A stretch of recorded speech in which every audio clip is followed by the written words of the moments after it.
What's going on, everybody? It's Sean here, and I'm back today to give you guys a review of the Air Jordan 4 Retro in the Black Cat colorway. Originally dropping back in 2006, the Air Jordan 4 Black Cat finally made its return earlier this week on January 22nd. They retailed for $190 or $255 here in Canada, and the official colorway for this shoe is black and light graphite. So a big shout out goes out over to The Closet Inc. for sending me over this pair. The Closet Inc., if you guys haven't heard of them before, they're an independent sneaker boutique located out of Southern Ontario in Canada, and they're one of my go-to spots for all my Jordan retro needs. So I'll add their social media, their website, their Instagram, all that stuff down below, so be sure to check them out. So before we go into the details about the shoe, here's a quick look at the box. And as you can see, they've taken your traditional Air Jordan 4 box, but they've completely blacked it out. So the Jumpman flight on the top is done in this shiny black finish, and we have this black on black paint splattering on the bottom. As for the shoes, so this is just your classic Air Jordan 4 silhouette, and it's done in this very simple all black construction.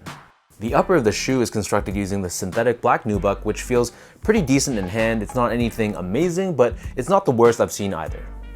You'll also see that the shape of the toe box is also very nice. It doesn't have that boxy look to it that a lot of older retros had, and has a very sleek and very streamlined look to it. On both sides of the shoe, we have these lace tabs or lace crowns, which are done in this black shimmery finish. And then in between this, on the midfoot of both sides, we have the traditional netting on the Jordan 4, and this is also done in black. Moving downwards, we have this triangular wing, also constructed out of nubuck.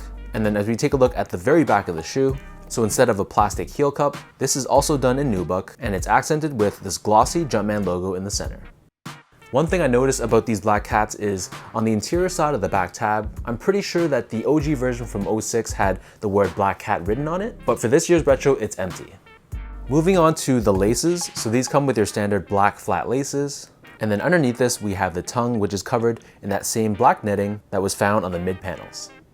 The very top of the tongue is actually much more padded than any other 4 that I can remember, so this is one thing I wasn't absolutely thrilled about, but it's not an absolute deal breaker either.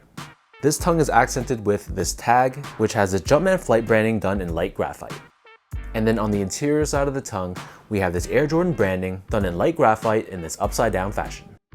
So the interior of these Jordan 4s is completely lined in this black textile, and then as we pull out the insoles, these come with a traditional black colored insole with this light graphite colored Jumpman accented on the heel. So the upper of these Black Cat 4s sits atop this full-length polyurethane foam midsole. This is painted in this glossy black finish, and then underneath the heel we have this cutaway which exposes the Nike Air unit found underneath the heel. Flipping the shoe over to the bottom, so here we have your standard Air Jordan 4 outsole. So this is entirely done in this black colored rubber. We have your typical herringbone traction pattern that's found on all your Jordan 4s, and it's finished off with this white colored Jumpman right in the center. So in terms of sizing, my feet measures as a true size 10, slightly on the wider side, and the Closet Inc. sent me this pair in a size 10. Overall, if you have narrow or normal width feet, I'd say that true to size is absolutely the way that you should go, but if you do have really wide feet, you might want to consider going up a half size.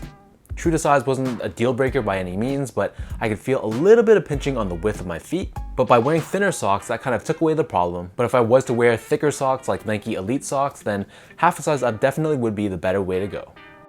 Next up, from a comfort standpoint, so nothing too crazy here.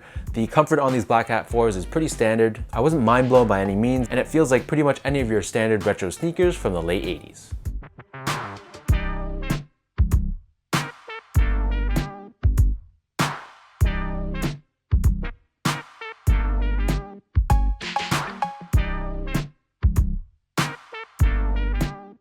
So with all that being said, now let's lace up these Black Cat 4s, and I'll show you guys how these guys look on feet.